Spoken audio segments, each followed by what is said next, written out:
Assalamualaikum warahmatullahi wabarakatuh. Yang terhormat Ibu Yulia Arisnani selaku dosen pembimbing tesis saya. Yang terhormat pula Bapak Bayu Aji selaku dosen penguji seminar proposal kali ini. Perkenalkan, nama saya Fathul Seni Rohana. Saya adalah mahasiswi Magister Sains Manajemen FEB UGM yang akan mempresentasikan urusan penelitian yang berjudul Pengaruh Pandemi COVID-19 dan Motivasi pada Pembelian Produk Hijau yang Dimoderasi oleh Kelompok Generasi. Terdapat beberapa faktor yang melatar belakangi penelitian ini. Yang pertama adalah peminat produk hijau di Indonesia meningkat. Dibuktikan dengan data yang pertama dari Republika bahwa dikatakan dalam 3 tahun terakhir produk hijau di Indonesia meningkat hingga 3 kali lipat. Kemudian yang kedua ada data dari Kompas.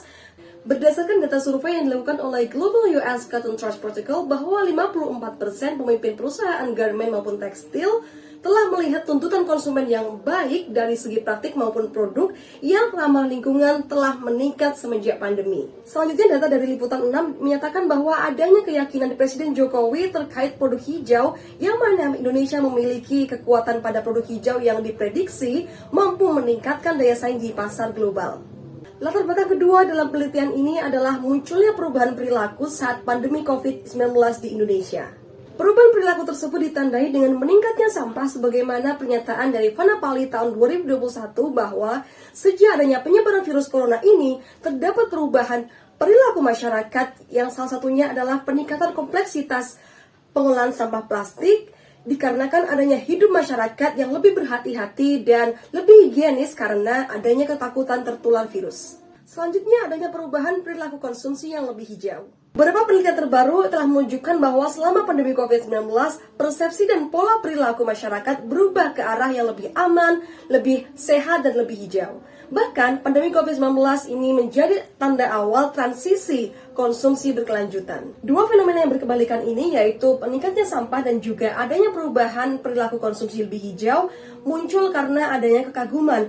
Apa itu kekaguman? Yaitu respon emosi yang kompleks dan unik terhadap stimulus yang luas. Menurut Moore tahun 2018 menunjukkan bahwa secara kasar kekaguman dikategorikan menjadi dua, yaitu kekaguman positif dan juga kekaguman negatif. Pitt 2015 juga menyatakan bahwa kekaguman tidak hanya mencakup keindahan pemandangan alam, karisma seseorang pemimpin ataupun pencapaian seseorang, tetapi kekaguman juga bisa melingkupi kekaguman pada pandemi suatu penyakit. Nah, sebagai stimulus yang luas, pandemi COVID-19 menyebabkan dampak yang mendalam pada suasana hati, psikologi, dan juga perilaku seluruh dunia. Kemudian pandemi COVID-19 memunculkan kekaguman negatif berupa kepanikan dan juga ketakutan kepada masyarakat, sehingga mereka membeli produk secara online dan juga produk sekali pakai yang akhirnya meningkatkan sampah di Indonesia. Kekaguman positif juga muncul berupa rasa hormat, empati, dan inspirasi sehingga membuat orang lebih berempati terhadap masalah-masalah sosial. Salah satunya adalah masalah meningkatnya sampah sehingga mereka berperilaku lebih hijau atau lebih ramah lingkungan. Faktor ketiga yang melatar belakangi penelitian ini adalah motivasi sebagai determinan penting, sebagaimana pernyataan dari Gilal, Moisander, dan juga Verplanken bahwa penelitian dilakukan oleh para akademisi tentang perilaku konsumen ramah lingkungan telah mengidentifikasi bahwa motivasi sebagai determinan penting yang mendorong perilaku pembelian produk hijau.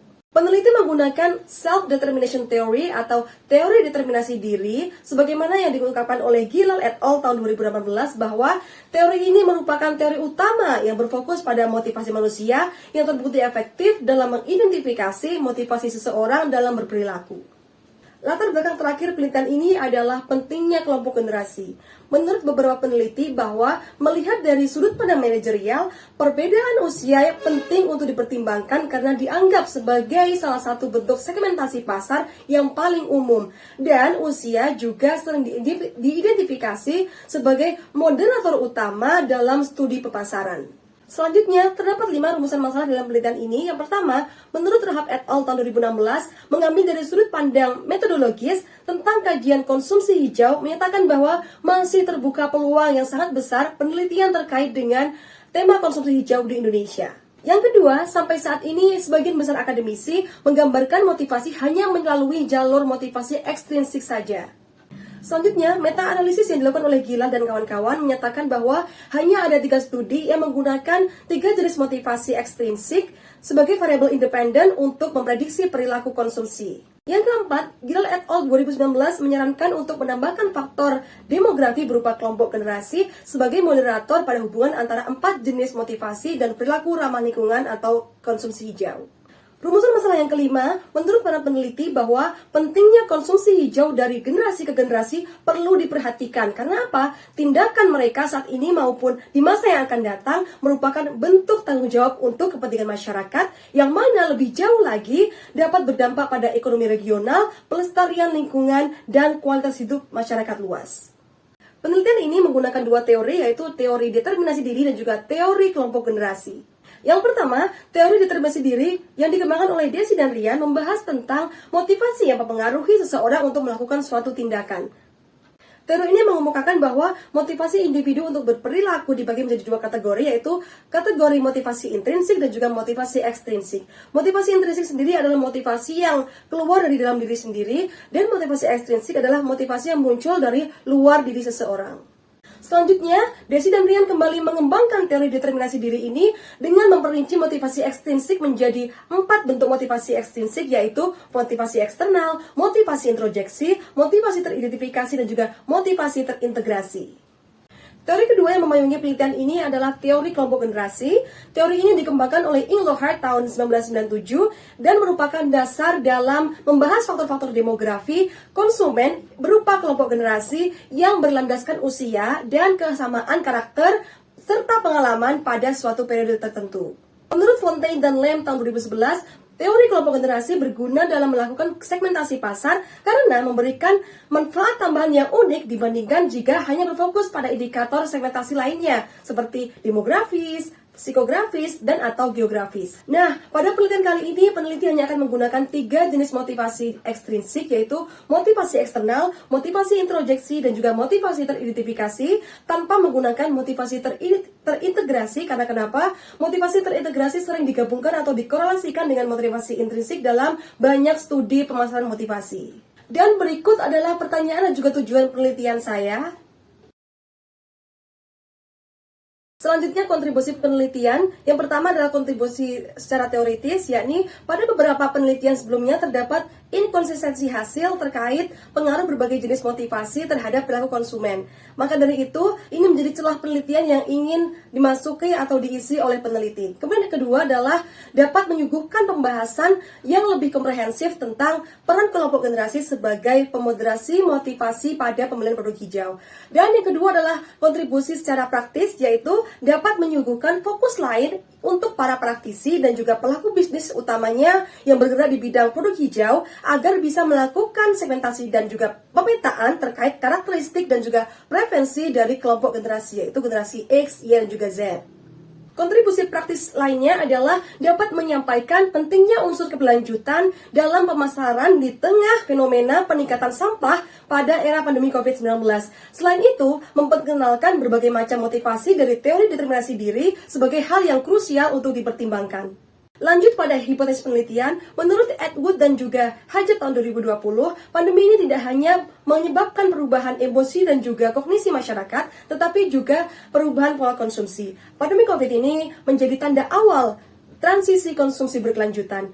Zhang dan kawan-kawan 2007 mengkategorikan praktek konsumsi berkelanjutan menjadi 3, yaitu pembelian, kebiasaan menggunakan, dan juga perilaku daur ulang. Menurut Stern tahun 1992, kegiatan membeli ini diartikan sebagai kegiatan memilih teknologi atau perilaku terkait pembelian, atau diartikan juga sebagai memilih suatu produk berdasarkan efisiensi energi. Maka pembelian produk hijau merupakan bagian dari konsumsi berkelanjutan yang diharapkan semakin meningkat. Yang terakhir, persepsi dan juga pola perilaku masyarakat berubah ke arah yang lebih aman, sehat, dan lebih hijau selama pandemi COVID-19 menurut Jian dan kawan-kawan tahun 2020.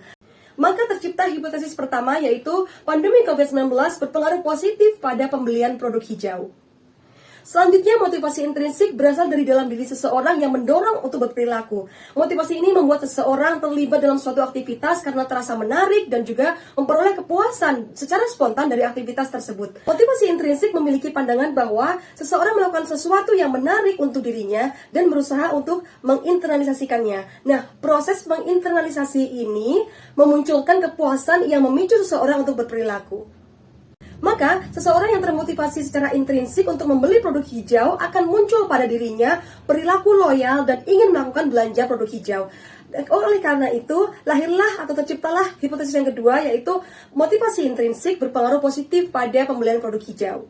Selanjutnya, motivasi eksternal adalah motivasi yang timbul karena adanya keinginan untuk memenuhi tuntutan eksternal, misalnya dari keluarga, teman, ataupun mendapat penghargaan dari pihak lain. Nah, terdapat beberapa bukti empiris adanya hubungan antara motivasi eksternal dengan perilaku konsumen. Salah satunya adalah penelitian yang dilakukan oleh Gilal et al. Tahun 2019 bahwa menunjukkan hasil hubungan positif dan signifikan antara motivasi ekstrinsik dengan perilaku konsumsi hijau. Maka dari itu tercipta hipotesis yang ketiga, yaitu motivasi eksternal berpengaruh positif pada pembelian produk hijau. Kemudian motivasi introjeksi adalah motivasi seseorang untuk melakukan suatu tindakan dengan tujuan mempertahankan harga diri atau menghindari perasaan malu dan bersalah. Nah, beberapa penelitian terdapat inkonsistensi hasil terkait dengan hubungan antara motivasi introjeksi dengan perilaku konsumen. Nah, dari hasil yang bervariasi ini harus dipertimbangkan untuk mengkonfirmasi kembali hubungan antara motivasi introjeksi dengan pembelian produk hijau. Maka timbullah hipotesis yang keempat, yaitu motivasi introjeksi berpengaruh positif pada pembelian produk hijau. Motivasi teridentifikasi adalah keadaan di mana seseorang telah mengetahui dan memahami pentingnya suatu tindakan atau perilaku. Nah, seseorang ketika melalui proses regulasi teridentifikasi ini secara sadar akan mengidentifikasi dengan perilaku mereka dan secara pribadi mendukung perilaku tersebut, sehingga mengarah pada tingkat otonomi yang lebih tinggi. Hal ini didukung dengan penelitian Desi dan juga Rian tahun 1985 bahwa seseorang yang memiliki motivasi teridentifikasi menganggap aktivitas yang mereka lakukan itu penting atau konsisten dengan identitas diri mereka. Gilal tahun 2019 juga menemukan bahwa motivasi teridentifikasi secara positif dan signifikan meningkatkan perilaku hijau di antara konsumen Pakistan. Dan maka dari itu timbul hipotesis yang kelima, yaitu motivasi teridentifikasi berpengaruh positif pada pembelian produk hijau. Kelompok generasi adalah suatu kelompok yang didasarkan pada usia dan memiliki karakteristik yang sama berdasarkan pengalaman, kondisi sosial, dan juga ekonomi yang dialami. Maka kemudian Herando et al. Tahun 2019 kemudian membagi generasi menjadi tiga, yaitu generasi X dengan tahun lahir 1960 sampai dengan 1980, kemudian generasi Y memiliki tahun lahir antara 1981 sampai dengan 1990, dan yang terakhir generasi Z yaitu antara tahun 1991 sampai dengan tahun 2000. Nilai yang dianut oleh individu dalam suatu kelompok generasi juga menjadi suatu hal yang sangat penting. Nah, untuk itu membagi segmentasi pasar berdasarkan karakteristik masing-masing kelompok generasi adalah sangat penting. Menurut William dan kawan-kawan tahun 2010 menemukan bahwa generasi X mempunyai karakter yang berbeda dengan generasi Y dan juga generasi Z. Maka tercipta hipotesis yang keenam, yaitu kelompok generasi memoderasi hubungan antara 4 jenis motivasi pada pembelian produk hijau. Dan berikut adalah model penelitian saya. Berikutnya adalah metode penelitian. Yang pertama, desain penelitian. Penelitian ini merupakan penelitian explanatory, yaitu penelitian yang menguji fenomena yang terjadi dengan menggunakan teori atau hipotesis sebagai dasar, sebagaimana Cooper dan juga Snyder tahun 2014. Nah, pendekatan yang digunakan adalah pendekatan kuantitatif. Yang kedua, metode pengumpulan data. Alat uji yang digunakan adalah SAM-PLS dengan alat analisis WordPLS 7.0. Dan yang ketiga, desain pengambilan sampel. Yang pertama yaitu teknik sampel non-probability, dan yang kedua menggunakan metode penyampaian bertujuan. Nah, kriteria sampel yang digunakan yang pertama adalah masyarakat Indonesia yang pernah melakukan pembelian produk hijau dalam kurun waktu 1 tahun, kemudian memiliki tahun kelahiran antara 1960 sampai dengan tahun 2000. Metode penelitian selanjutnya adalah uji validitas dan juga uji reliabilitas. Uji validitas yang pertama adalah validitas konten, di mana meminta pendapat para ahli, yang mana dalam hal ini pembimbing tesis dari penulis sendiri. Kemudian yang kedua adalah validitas konstruk, yaitu menentukan konvergen dengan nilai AV lebih dari 0,5.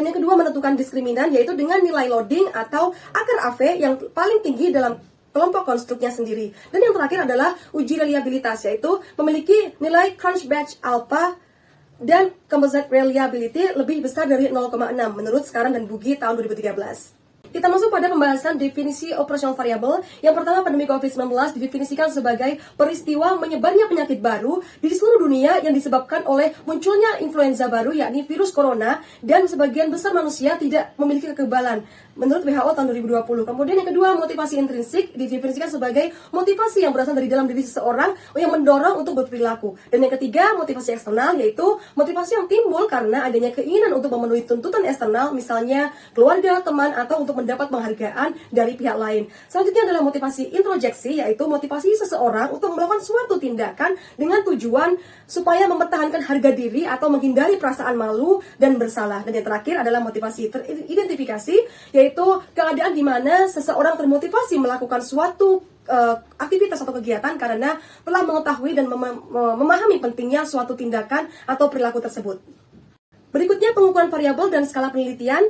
Pandemi COVID-19 sendiri memiliki item pertanyaan yang diadopsi dari Severo et al. Tahun 2020 dengan 4 item pertanyaan. Kemudian, motivasi intrinsik, eksternal, introjeksi, dan juga teridentifikasi memiliki masing-masing 3 item pertanyaan yang diadopsi dari Gill et al. Tahun 2018. Kemudian, skala Likert digunakan menggunakan 5 poin, yaitu 1 sangat tidak setuju, 2 tidak setuju, dan sampai 5 sangat setuju. Dan yang terakhir adalah pengkodean untuk kelompok generasi, kode 0 untuk generasi X, kode 1 untuk generasi Y, dan kode 2 untuk generasi Z. Berikut adalah data pra-uji.